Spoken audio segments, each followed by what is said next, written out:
ទីបំផុតក៏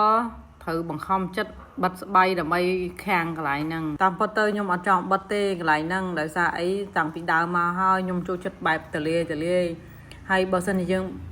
បិទកន្លែងហ្នឹងចិត្តវាអត់មានចរន្តខ្យល់ចេញចូលនៅក្នុងផ្ទះអញ្ចឹងធ្វើឲ្យផ្ទះរបស់យើងវាហប់នៅផ្ទះខ្ញុំមកលហើយណាគាត់បើកទ្វារនោះខ្យល់វូចូលហ្មងដល់ពេលអញ្ចឹងទៅវាស្រួលរស់នៅមានផាសុខភាពតែចាប់ពី2-3 ខែក្រោយនេះ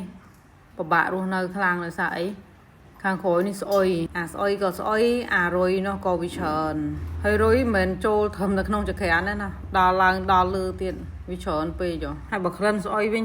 ទប់អត់ជាប់ត្មងផ្ទះខ្ញុំមេក្លិនគ្រប់កន្លែងណាមេក្លិនក៏អូបគ្រប់កន្លែងណានៅតែទប់អត់ជាប់ជាមួយអាក្លិនស្អុយនឹងត្មងក្លិនគេធ្វើពោះគោពោះជ្រូកហ្នឹងហើយគេធ្វើហើយកន្លែងហ្នឹងគេអត់លាងសម្អាតវានៅឈាមនៅអីនៅក្រោយហ្នឹងដល់តែពេលអញ្ចឹងហើយរុយវាឡើងខាប់ខណៈអើតកទៅឡើងសិតតរុយត្មងដល់ពេលអញ្ចឹងហើយវាឆ្លងចូលមកផ្ទះយើងដែរហើយបើក្លិនវិញខ្ញុំខានចុះពីលើផ្ទះចូល 3-4 ខែខ្ញុំអត់ដែរចុះទេដោយសារអីចុះទៅក្រោមឈឺក្បាលហើយត្រូវយើងទៅសៃខ្ចីផងខ្លាចទៅប៉ះក្លិនស្អុយខ្លាំងទៅស្អុយចាក់ឡើងឈឺក្បាលបងអញ្ចឹងអត់សូវហ៊ានចុះក្រោមទេខ្លាចវាឈឺក្បាលទៅចាស់ដូចចាស់ថាខ្លាចទៅទាស់ទៅអីចឹងហើយខ្ញុំចេះតែនៅសងំនៅលើហ្នឹងធ្វើការនៅលើទៅតាមពិតបើសិនជាធ្វើហើយអីហើយ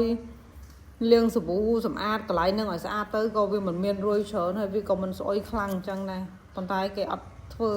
គេធ្វើឲ្យគេទុកចោលអញ្ចឹងទៅវាស្អុយយើងពិបាកធំមែនតើហ្មងហើយតិចថាថ្ងៃណានឹកឃើញចង់យកកូនទៅដេកលេងក្រោមមិនដេកមិនបានទេរុយច្រើនណាក្លិនហ្នឹងក៏ក្លិនរុយក៏រុយអើយពិបាករស់នៅណាពីមុនណាផ្ទះហ្នឹងស្រួលរស់នៅនិយាយមែនខ្យល់ចេញចូលល្អទីធ្លាស្រឡះតែឥឡូវមានអារម្មណ៍ថាពិបាករស់នៅ